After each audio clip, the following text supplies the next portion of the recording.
High dear learners, আমরা আজকে আলোচনা করব ডাব্লিউবিএসএলএসটির ইউনিট 2 অর্থাৎ সাইকোলজিক্যাল ফাউন্ডেশন অফ এডুকেশনে যে stage and area of development, physical, cognitive, social and development up to the stage of adolescence, এবং আমরা কিছুটা জানবো কনসেপ্ট অফ ইন্টেলিজেন্স।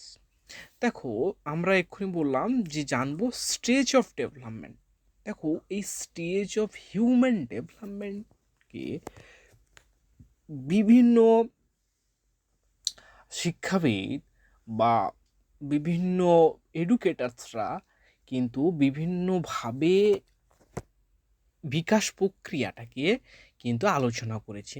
দেখো, এই যে স্টেজ অফ ডেভেলপমেন্ট অর্থাৎ মানুষের যে বিকাশের যে পর্যায়, এই যে কনসেপ্টটা কিন্তু প্রথমে জিজাক রুশো কিন্তু তার এমিল গ্রন্থে কিন্তু উল্লেখ করেছিল যে শিশুর কিভাবে বিকাশ হচ্ছে প্রতিটা স্টেজে, এবং পিকুনাস 10টি স্টেজের কথা বলেছেন, অপরদিকে এরিকসন 8টি স্টেজেস করেছেন, এবং আর্নেট জোন্স 4টি স্টেজে উল্লেখ করেছেন।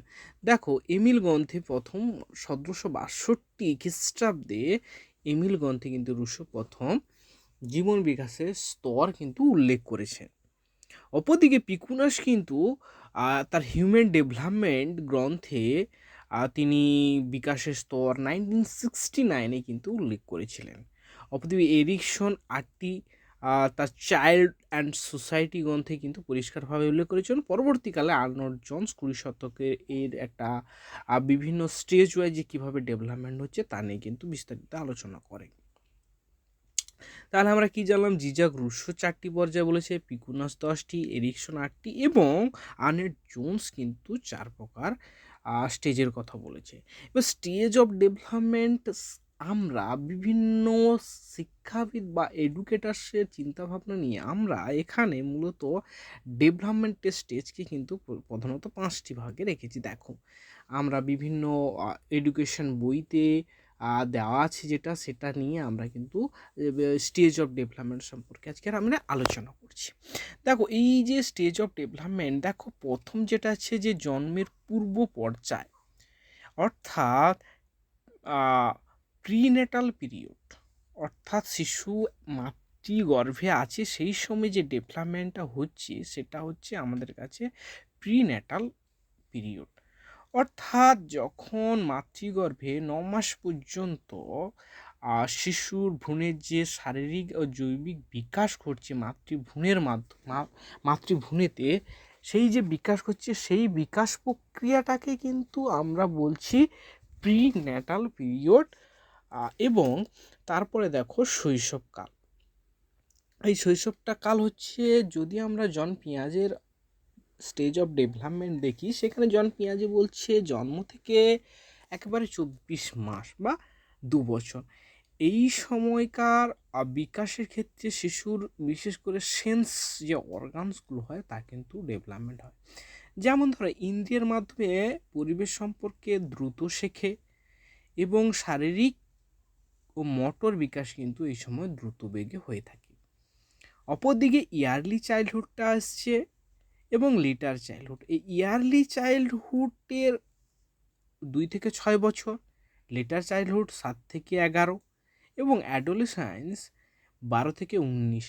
আমরা ইনফেন্সি যখন আলোচনা করছি যে তখন শিশুদের মধ্যে ইন্দ্রিয় বিকাশ হচ্ছে এবং ভাষার বিকাশ কেমন হচ্ছে তা যদি আমরা দেখি, সেখানে দেখব যে ভাষার যে বিকাশ সেটা কিন্তু আমরা একটু 4 পর্যায়ে দেখছি। কীভাবে না, কুইং বা কুজন, ব্যাবিলিং, হোলোসফেজ এবং টেলোগ্রাফি। এই কুইং যদি আমরা দেখি সেখানে, বা কুজন যদি দেখি, তাহলে কু কু আওয়াজ বা উ আওয়াজ, তার মুখের বিভিন্ন আওয়াজ থাকে। এই সময় কিন্তু ভাষা সম্পর্কে এরা অজ্ঞাত থাকে, মুখে কিছু একটা বুবু এইসব আওয়াজ করতে থাকে। অপরদিকে হচ্ছে ব্যাবিলিং। ব্যাবিলিং হচ্ছে যখন শিশুর বয়স আমরা যদি দেখি যে 4 মাস হচ্ছে, তখন শিশুর মধ্যে বাবা বাবা, মা মা, কাকা কাকা ইত্যাদি শব্দগুলো কিন্তু কাকা ইত্যাদি শব্দগুলো কিন্তু আসে, তখন আমরা বলবো এটা হচ্ছে ব্যাবেলিং। এবং হলোস্পেস কি না, হলোস্পেস হচ্ছে যেখানে শিশু বাকি দুটো শব্দ যোগ করে করছি, তখন আমরা বলবো যে হ্যালো স্পিচ। কিভাবে না, হ্যালো স্পিচ হচ্ছে আমরা যদি দেখি তাহলে জল, তারপরে হতে পারে দুধ, তারপরে হতে পারে মামা, তারপরে হতে পারে, অর্থাৎ সহজ সরল কথাগুলো কাকা ইত্যাদি যখন আসছে তখন আমরা বলবো, মানে দুটো শব্দ যোগ করে যখন আসছে। এবং টেলিগ্রাফিক যদি আমরা স্পিচ দেখি, সেখানে কিন্তু দুই বা ততোধিক শব্দকে যুক্ত করে একটা মনের ভাব প্রকাশের একটা বৈশিষ্ট্য চলে আসছে এখানে। অর্থাৎ 24 মাস সময় লাগে, অর্থাৎ 16 থেকে যদি তোমরা দেখো 18 থেকে একদম 24 মাসের মধ্যে কিন্তু এই টেলিগ্রাফিক স্পিচটা চলে আসে। অর্থাৎ শিশু ভাত খাওয়া, এটা চাই ওটা চাই, যেমন পুতুল চাই, ব্যাট চাই ইত্যাদি কিন্তু শব্দগুলো যখন বলছে তখন কিন্তু আমরা বলবো এটা টেলিগ্রাফিক স্পিচ। এবং আমরা যদি দেখি যে ইয়ারলি চাইল্ডহুডের ক্ষেত্রে, অর্থাৎ ইনফেন্সির ক্ষেত্রে যদি আমরা দেখি, সেখানে যেমন শারীরিক বৃদ্ধি হচ্ছে তেমন ভাষার বৃদ্ধির ক্ষেত্রে কিন্তু এই 4টি পর্যায় কিন্তু হচ্ছে।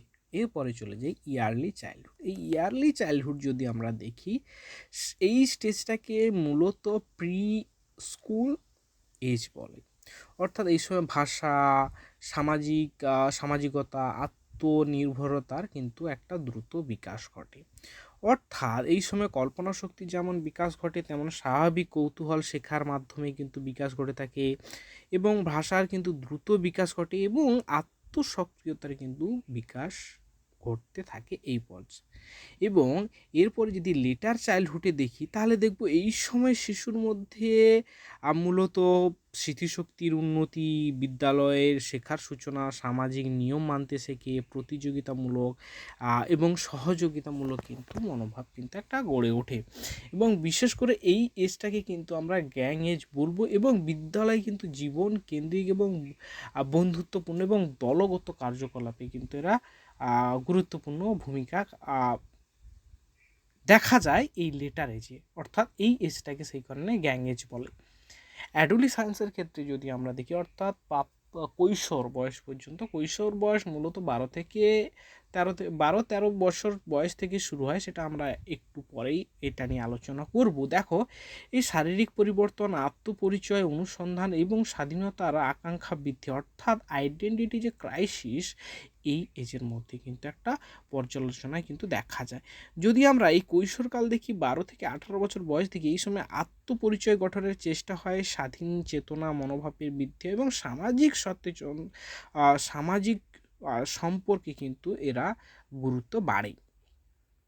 এবং তোমরা যদি একটা জিনিস দেখো, এই ইনফেন্সিতে শিশুরা কিন্তু কি যদি দেখা যায়, তাহলে কিন্তু এরা এই সময় বা এই পর্যায়ে ভাষার বিকাশের সূচনা হয়, যেটা আমরা 4টে পর্যায়ে দেখলাম। এবং শিশু ধীরে ধীরে নির্ভরশীল অবস্থা থেকে সক্রিয় শিশুতে রূপান্তরিত হয়। শিশু হামাগুড়ি দিতে শেখে, পরবর্তীকালে এরা হাঁটতে শেখে। এই পর্যায়ে শিশুর শারীরিক বৃদ্ধি অত্যন্ত দ্রুত ঘটে।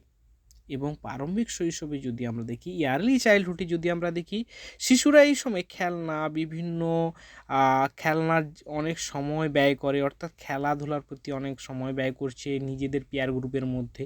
এবং প্রি স্কুল বা এই স্টেজকে প্লে স্কুল বলা যেতে পারে। এই সময় এই পর্যায়ে ইগোসেন্ট্রিক বা শিশুরা অনেকটা বেশি আত্মকেন্দ্রিক হয়। এই সময় ভাষার বিকাশের ক্ষেত্রে দেখা যায়, এবং খেলা কল্পনার মাধ্যমে কিন্তু মানসিক বিকাশ ঘটে থাকে। এবং এই সময় কিন্তু সামাজিক সৃজনশীলতার দক্ষতার কিন্তু বিকাশ ঘটতে দেখা যায়। এবং লেটার চাইল্ডহুড যদি আমরা দেখি, তাহলে এই পর্যায়ে পরিচালিত যে বিদ্যালয় শিক্ষা তা প্রবেশ করে, অর্থাৎ একে এলিমেন্টারি স্কুল এজও বলে। এবং এই সময় বা এই পর্যায়কে যদি আমরা দেখি, তাহলে কিন্তু দেখা যায় যে পিয়ার গ্রুপের মধ্যে, বন্ধুবান্ধবের মধ্যে আনন্দে এরা থাকতে চাইছে এবং শিশুদের এই সময় সৃজনশীল যে প্রতিভা তার কিন্তু বিকাশ হয়। দেখো এই সৃজনশীল প্রথম ইয়ারলি চাইল্ডহুডে কিন্তু সৃজনশীলতার ক্ষমতার বিকাশ করছে। লেটার চাইল্ডহুডে কিন্তু আমাদের সৃজনশীলতার সম্ভাবনার কিন্তু বিকাশ শুরু হয়। এই সময় সময়ের অভিজ্ঞতা ও পরিবেশ শিশুর পরবর্তী জীবনের প্রভাব ফেলে। অর্থাৎ এই পর্যায়ে অভিজ্ঞতা এবং পরিবেশের শিশুর কিন্তু বিশেষ প্রভাব কিন্তু দেখা যায়। এবং বয়ঃসন্ধিকালে তোমরা যদি দেখো, স্ট্যানলি হল কিন্তু বয়ঃসন্ধিকালের কথা বলেছেন এবং এই বয়ঃসন্ধিকালকে ঝড়ঝঞ্ঝালের কাল বলেন। কেবল এই পর্যায়ে গুরুত্বপূর্ণ বিষয় হচ্ছে শিশুরা আইডেন্টিটি ক্রাইসিসে ভোগে। অর্থাৎ এই সময় শিশু প্রাপ্ত বয়সের দিকে কিন্তু রূপান্তরিত হয়, সামাজিক, জৈবিক, ব্যক্তিগত পরিবর্তনের সম্মুখীন হয় এবং অ্যাডজাস্ট যে প্রবলেম সেটা কিন্তু দেখা যায় হঠাৎ আকস্মিক পরিবর্তনের ফলে।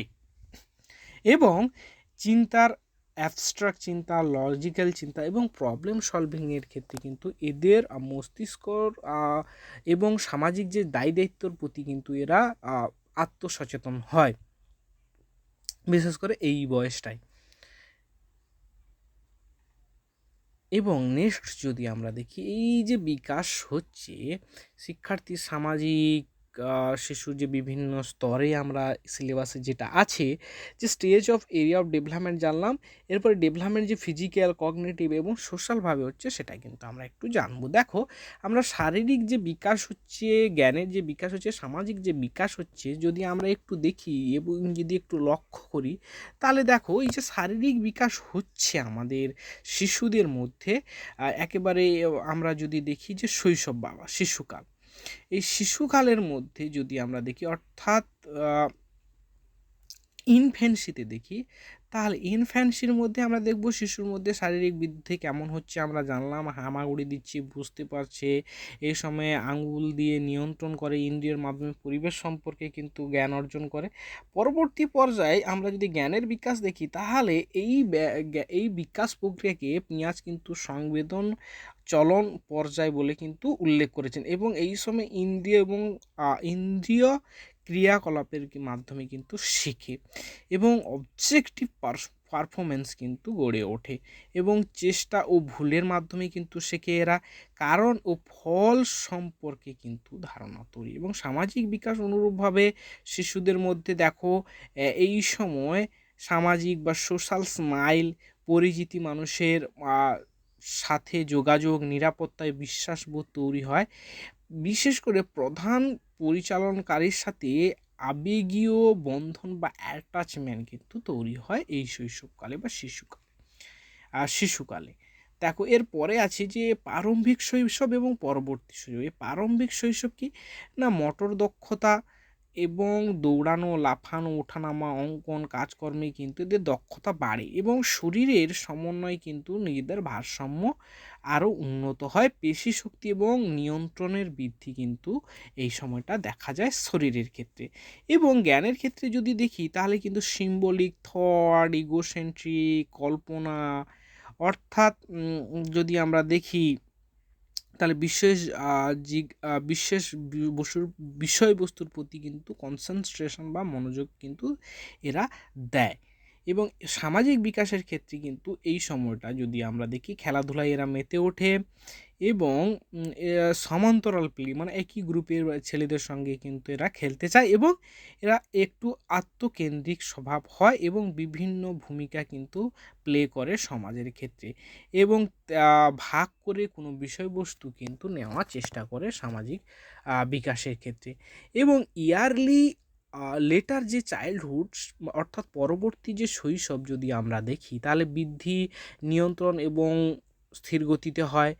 পেশি শক্তি এবং সহনশীলতা যে বৃদ্ধি পায়, খেলাধুলা দক্ষতা বাড়ে, মোটর স্কিলের দক্ষতা উন্নতি হয়, অর্থাৎ ছবি টবি আঁকতে পারে, অস্থি এবং দেহের গঠন কিন্তু পরিবর্তন হয়। বাস্তব ক্রিয়াশীল পর্যায় যদি আমরা দেখি তাহলে এই জ্ঞানমূলক বিকাশের ক্ষেত্রে কিন্তু বন্ধুবান্ধব দিয়ে কিন্তু যুক্তিযুক্ত চিন্তা কিন্তু এরা করতে পারে। অর্থাৎ কোনো বিষয় সম্পর্কে ক্লাসিফিকেশান, কনজারভেশন এবং ধারাবাহিকভাবে বা সিকোয়েন্সলি কিন্তু এগুলো সাজাতে পারে। এবং তার সঙ্গে যে একটা থট, অর্থাৎ শিক্ষার্থীর মধ্যে একটা রিজার্ভবিলিটি, অর্থাৎ উল্টোভাবে বা বিষয়বস্তু 1 2 3 4 করে গুনছে, তারপরে 4 3 2 1 এভাবে কিন্তু এরা উল্টো পাল্টাভাবে কিন্তু বিষয়বস্তুভাবে সাজিয়ে কিন্তু এরা মনে রাখতে পারে বা বলতে পারে। এবং শৈশবের কিন্তু এরা পিয়ার গ্রুপের সময় এরা সময় কাটাতে চায়, সহযোগিতা প্রতিযোগিতার মাধ্যমে শেখে, স্থায়ী বন্ধুবান্ধব গড়ে ওঠে, নিয়ম মানা এবং দায়িত্ববোধ গড়ে ওঠে, পরিবেশের সাথে কিন্তু বন্ধুবান্ধবের মধ্যে কিন্তু একটা অ্যাটাচমেন্ট এদের বাড়ে পাশাপাশি। দেখো নেক্সট হচ্ছে বয়ঃসন্ধিকাল যদি আমরা দেখি তাহলে 12 থেকে 13 আমরা একটু আলোচনা, এই 12 বছর বয়স থেকে কিন্তু যারা কিশোরী আছে অর্থাৎ মেয়ে আছে তাদের মধ্যে কিন্তু খুব দ্রুত, অর্থাৎ 12 বছর বয়স থেকে কিন্তু বয়ঃসন্ধিকালটা প্রায় শুরু হয়ে যায়। কিন্তু পুরুষদের ক্ষেত্রে অর্থাৎ ছেলেদের ক্ষেত্রে যদি আমরা দেখি, কিন্তু ছেলেদের বয়সের কখনো কখনো 12 আবার কখনো কখনো 13 বছর বয়সে কিন্তু বয়ঃসন্ধিকাল চলে আসে। অর্থাৎ আমরা যদি একটু দেখি তাহলে মেয়েদের কিন্তু বয়ঃসন্ধিকালটা একটু অ্যাডভান্স বা আগে আসে। দেখো এই সময় কেমন বিকাশ হচ্ছে বা শারীরিক বিকাশ কেমন হচ্ছে, উচ্চতা ও ওজন কিন্তু দ্রুতভাবে বৃদ্ধি পায়। এই সময় গলার স্বর পরিবর্তন হয়, হরমোনের বিভিন্ন পরিবর্তন হয়, যৌন যে পরিপূর্ণতা অর্জন করে এবং শরীরে ইচ্ছা এবং সক্ষমতা কিন্তু এই সময় বৃদ্ধি পায়। এবং যদি আমরা জ্ঞানমূলক বিকাশ দেখি, যদি কগনিটিভ ডেভেলপমেন্ট দেখি, তাহলে আমরা দেখব অ্যাবস্ট্রাক্ট থিঙ্কিং, যৌক্তিক এবং বৈজ্ঞানিক চিন্তা, সমস্যা সমাধানের দক্ষতা বৃদ্ধি, ভবিষ্যৎ পরিকল্পনা করতে পারে এই সময় শিশুরা। অর্থাৎ বিভিন্ন সমস্যার সমাধান এবং সেই সমস্যা যদি তাকে দেওয়া হয় কেমন সমাধান হবে তা কিন্তু এই স্টেজে কিন্তু সম্পূর্ণভাবে তা বুঝতে পারে বা সলভ করতে পারে। এবং বয়ঃসন্ধিকাল যদি আমরা দেখি তাহলে শিশুদের বা বন্ধু বান্ধবদের দক্ষতা বৃদ্ধি, আইডেন্টিটি গঠন হয় বা পরিচয়পত্র গঠন হয় এবং স্বাধীন আকাঙ্ক্ষা বাড়ে। বাবা মার সাথে যে মত পার্থক্য কিন্তু এই সময়টা দেখা যায় এবং সম্পর্ক, প্রেম, সামাজিক দায় দায়িত্ব ইত্যাদি কিন্তু এদের মধ্যে একটা গড়ে ওঠে বা অ্যাক্টিভ হয় এই প্রসঙ্গে। এবং মানিয়ে নেওয়া বা অ্যাডজাস্টমেন্টের কিন্তু এক্ষেত্রে একটু সমস্যা শিশুদের দেখা যায় সবার সঙ্গে। অর্থাৎ এই হলো আমাদের শারীরিক, মানসিক এবং সামাজিক যে বিকাশ আমরা সিলেবাস অনুযায়ী যেটা দেওয়া আছে সেটা কিন্তু আমরা আজকে জানলাম। অর্থাৎ স্টেজ অফ ডেভেলপমেন্ট দেখলাম যে আমরা 5টি স্টেজে কেমন ডেভেলপমেন্ট হচ্ছে এবং ফিজিক্যাল, কগনিটিভ এবং সোশ্যাল ডেভেলপমেন্ট কীভাবে হচ্ছে। এরপরে আমরা একটু জানার চেষ্টা করব, তোমরা একটু অবশ্যই দেখে নিও যে যেমন জন পিয়াজে কগনিটিভ ডেভেলপমেন্টের কথা বলেছেন, কোহলবার্গ নৈতিক বিকাশের কথা বলেছেন, ভাইগটস্কি, এরিকসন এবং ফ্রয়েড কিরূপ বিকাশের কথা বলছে। এগুলো কিন্তু প্রশ্ন আসে না, অবশ্য আউট অফ সিলেবাসের অংশ, পারলে কিন্তু এগুলো তোমাদের একটু দেখে রাখতে হবে।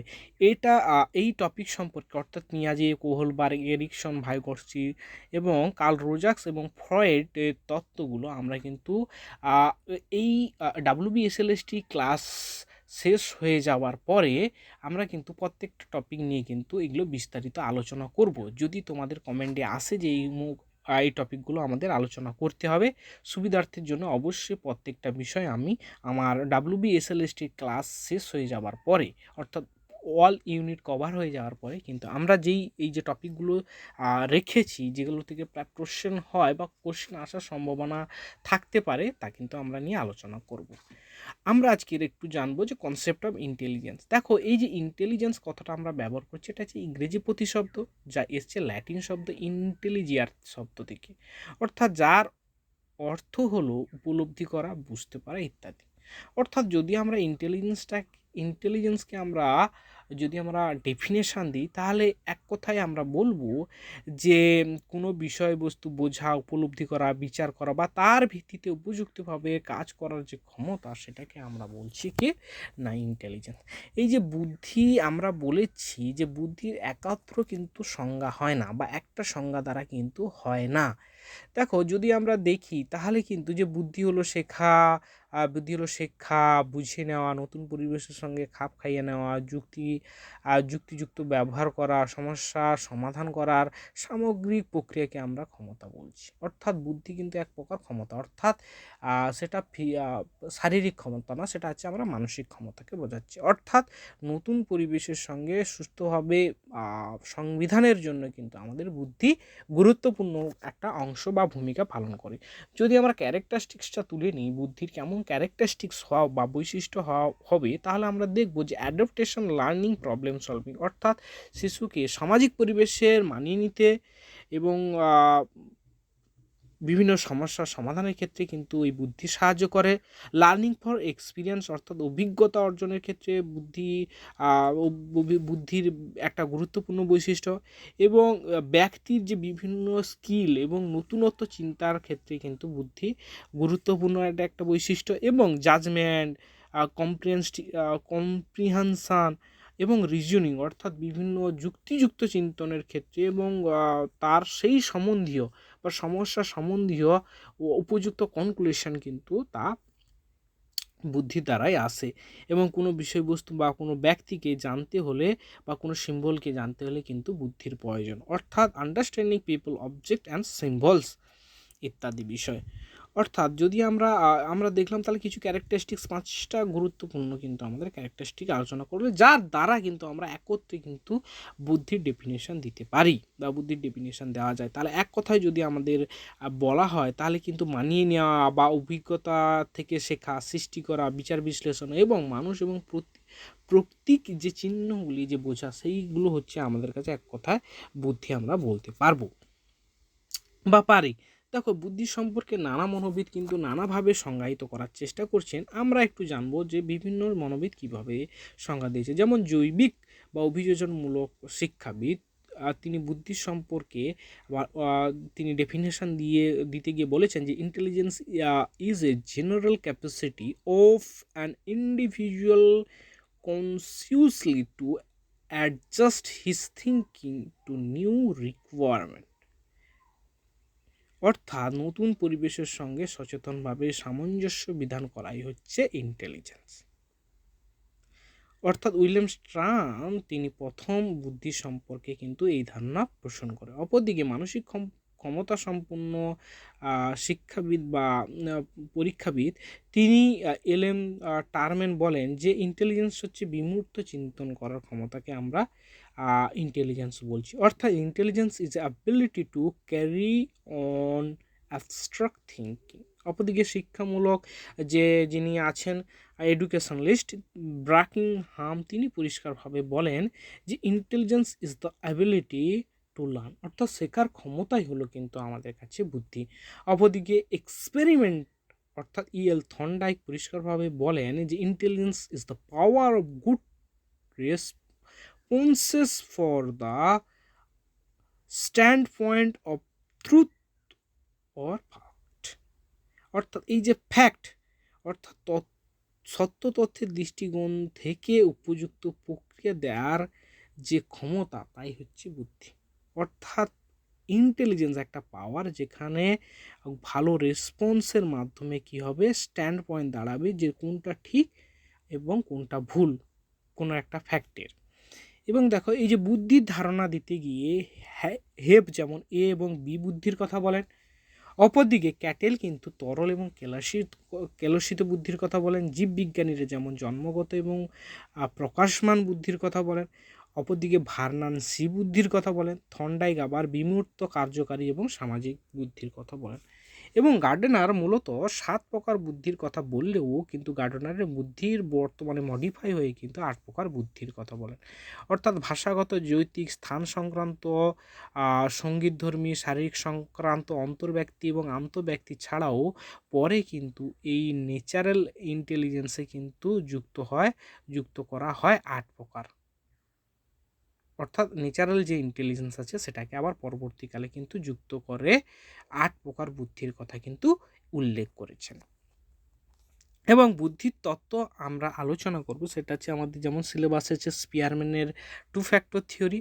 এই যে বুদ্ধির তত্ত্ব যদি দেখি, সেটা হচ্ছে দুই প্রকার তত্ত্ব, একটা হচ্ছে প্রাচীন মনোবাদ আর একটা হচ্ছে আধুনিক মনোবাদ। এই প্রাচীন মনোবাদের মধ্যে যদি আমরা দেখি, তাহলে হচ্ছে রাজতন্ত্রবাদ, সাম্যতন্ত্রবাদ, অরাজকতাবাদ। কিন্তু আমাদের আধুনিক মতবাদের যে স্পিয়ারম্যানের তত্ত্ব আছে টু ফ্যাক্টর থিওরি, তা কিন্তু আমরা আলোচনা করব। দেখুন, আমি এখানে আধুনিক তত্ত্বকে দুটি ভাগে ভাগ করেছি। এটা হচ্ছে আধুনিক বুদ্ধির উপাদান তত্ত্ব, একটা হচ্ছে জ্ঞানমূলক তত্ত্ব। উপাদান তত্ত্ব হচ্ছে স্পিয়ারম্যান, থার্স্টন, গিলফোর্টের যে তত্ত্ব, বাছাইয়ের যে তত্ত্ব, তার সঙ্গে আছে একক বা রাজতান্ত্রিক মত বা ভান্নানের তত্ত্ব। এগুলো হচ্ছে আমার বুদ্ধির উপাদান তত্ত্ব। অপরদিকে বুদ্ধির জ্ঞান তত্ত্ব হচ্ছে গার্ডেনার, স্টানবার্গ, ক্যাটেল, জনসনের এবং ক্যারলের যে ত্রিস্তর বুদ্ধি আছে, সেগুলো হচ্ছে ক্যারলের তত্ত্ব। অর্থাৎ এর পরে কিন্তু আমরা বিস্তারিত বুদ্ধি কনসেপ্ট এবং বুদ্ধির যে দ্বি উপাদান তত্ত্ব অর্থাৎ স্পিয়ারম্যানের তত্ত্ব নিয়ে আমরা কিন্তু আলোচনা করব। অবশ্যই তোমাদের ভিডিওটা কেমন লেগেছে অবশ্যই তোমরা কমেন্টে জানাও, এবং তোমরা কোন টপিক রিলেটেড ভিডিও চাইছো এডুকেশান সাবজেক্টে, তা অবশ্যই তোমরা কমেন্টে জানাও। অবশ্যই তোমাদের আমি যথাযথ রেসপন্স করব। এবং তোমাদের যদি কোনো প্রশ্ন থাকে, তাহলে তোমরা অবশ্যই কমেন্ট বক্স করতে পারো, বা আমার সঙ্গে সরাসরি টেলিগ্রামে জুড়ে যেতে পারো, সেখান থেকে তোমরা কিন্তু প্রশ্ন করতে পারো। Thank you for watching. দেখা হবে নেক্সট ভিডিওতে।